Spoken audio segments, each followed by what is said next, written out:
Apabila kita sudah baca amalan-amalan penangkal musibah, tapi musibah masih saja terus datang, bagaimana sikap kita sebagai muslim?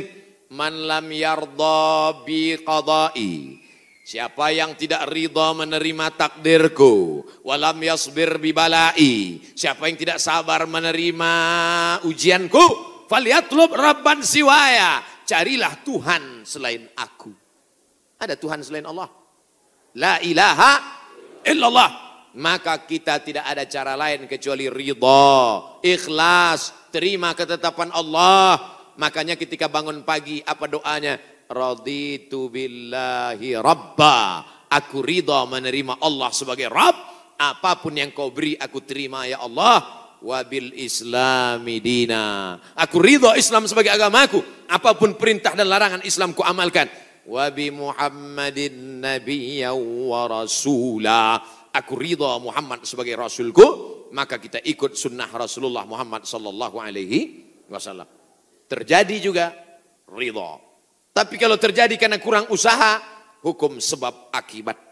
Sudah disimpan uang di dalam dompet, dompetnya dikunci, dompetnya dalam laci, lacinya dikunci, lacinya dalam lemari, lemarinya dikunci, lemarinya dalam kamar, kamarnya dikunci, kamarnya dalam rumah, rumahnya dikunci, rumahnya dalam komplek, kompleknya dikunci. Hilang juga. Terus mau ngamuk. Tidak ada cara lain kecuali ridha kepada Allah. Tapi kalau punya sepeda motor, enggak dikunci. Malah berhenti, mesinnya hidup, kuncinya diletakkan, terus sibuk beli ngobrol, beli kangkung 2 ikat, ngobrolnya 2 jam. Ketika dilihat hilang. Terus ketika hilang suaminya nanya, mana motor kita? Ridho mas. Itu bukan ridho, goblok. Mohon maaf saya keceplos. Oleh sebab itu maka tetap ada Ahlus Sunnah wal Jamaah mengajarkan kita ada namanya al-kasbu wal ikhtiar. Bahasa kitanya namanya usaha. Kalau pemerintah menyuruh pakai masker, usaha. Jangan tidak ikut. Suruh cuci tangan sering. Sebetulnya kita nggak perlu belajar masalah cuci tangan. Ada nggak ada virus kita tetap cuci tangan. Betul? Subuh cuci tangan, zuhur cuci tangan, asar cuci tangan, maghrib cuci tangan, isya cuci tangan, tahajud cuci tangan, witir cuci tangan, duha cuci tangan.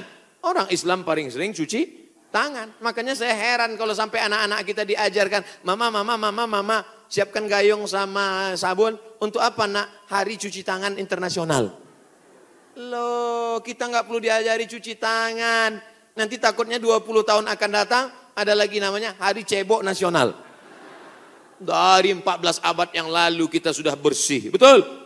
Tidak akan ada bakteri bersarang di ujung-ujung jari kita karena kita paling sering cuci tangan. Tidak akan ada bakteri yang bersarang di ujung kuku kita karena kita paling potong kuku hari Jumat. Kalau seminggu tak akan mungkin kukunya panjang. Makanya Nabi berkata azfaraka, kukumu kenapa panjang?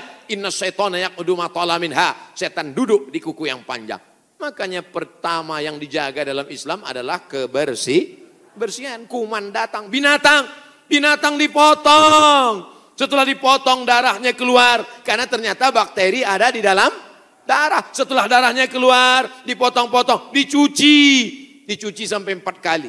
Ibu, saya tidak punya saudara perempuan. Waktu masih kecil di rumah, bantu ibu di rumah. Saya disuruh cuci.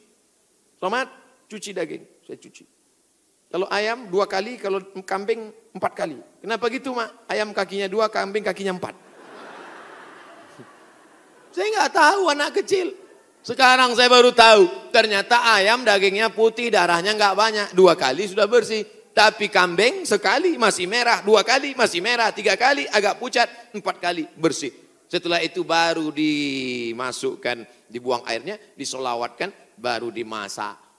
Mereka tidak, kambing tidak dipotong, kambing matinya di stunning. Ada pistol, tapi pelurunya nggak keluar, ditahan. Itu skalanya 8, ditembakkan ke kening sapi, tembak ke kening sapi, sapinya mati, darahnya nggak keluar. Kalau sampai 8 mati, tapi kalau 7 bodoh aja.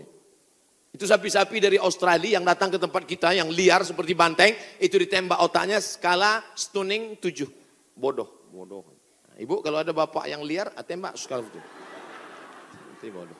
Mas, mama mau pergi arisan, pel lantai, mandikan anak, dan papa. Nah itu udah kena stunning. Jangan diamal.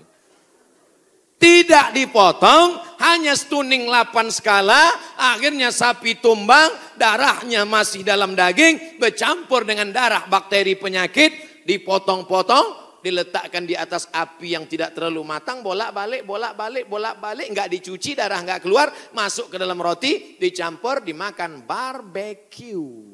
Habis dimakan, kena penyakit, medco, Ko sapi, med gila, medco sapi gila. Sapi aja yang halal bisa menjadi penyakit, apalagi yang dimakan kelelawar, Batman. Maka kita disuruh kulu, makanlah. Tapi yang dimakan itu apa? Min thayyibat. Thayyib artinya baik, baik. Dulu thayyib baik-baik, sekarang thayyib nggak pulang-pulang. Mohon maaf Pak Thayyib nyantur sini. Masya Allah, tabarakallah.